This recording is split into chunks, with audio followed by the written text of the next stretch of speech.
All right, welcome back to Infinite Customs. Today we're working on the E90 N54, and as you guys know, intake valves, crazy sludge builds up. I'm gonna show you how to clean that for the cheap.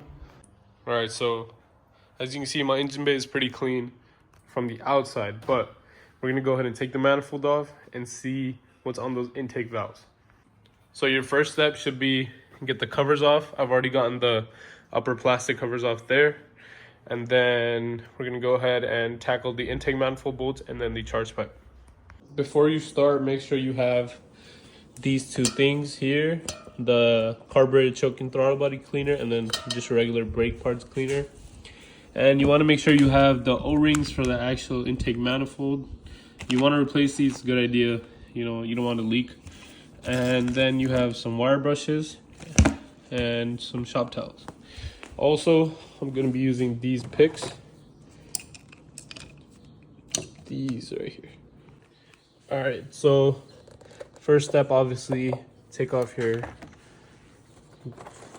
engine cover here.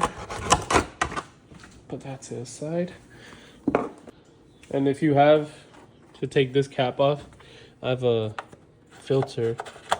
Make sure you put it back on. You don't want debris falling in there. Just the one there is a bolt and the rest are nuts, and these are all, I believe, 10 millimeter. Let me make sure. Go ahead and grab yourself a 10 mil and loosen up the negative battery terminal. All right, as you can see, I did skip some steps. Got the intake manifold off. All right, so I've already been spraying them down, but this one is number 5.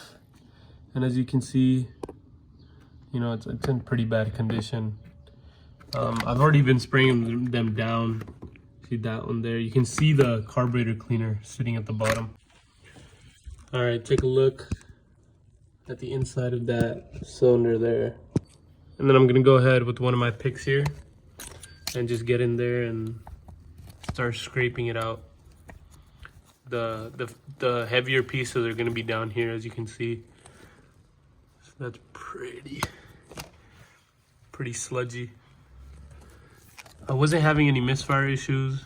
I did initially on cylinder 5 and 6, which are, as you can see, they look like that.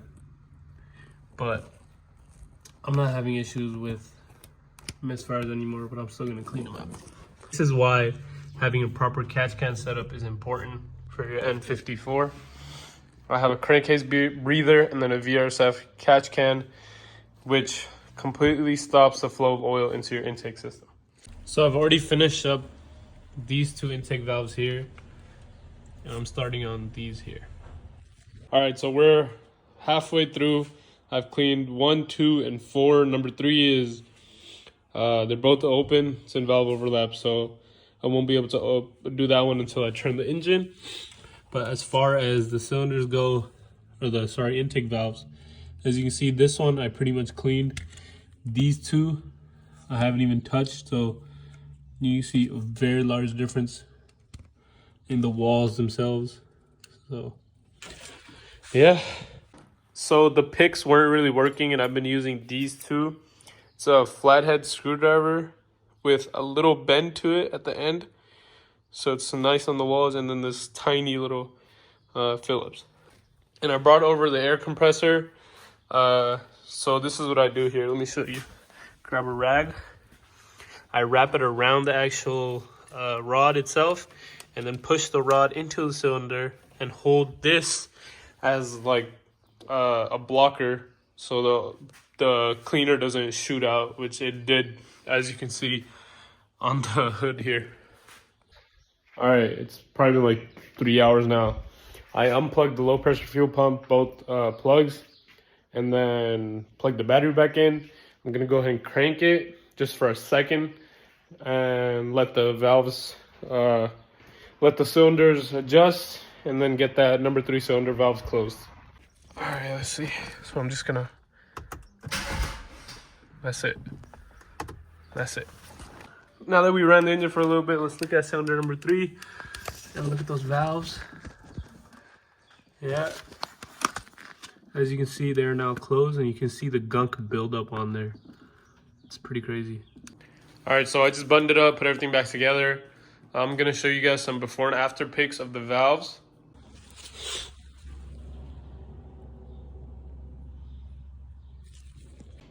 Initial response, I guess, to the actual walnut blast, fake walnut blast, whatever.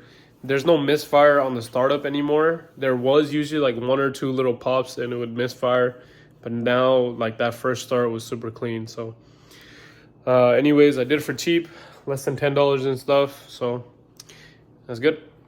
I hope you guys liked the video. Go ahead and subscribe, give me a like, comment. Thank you guys for watching.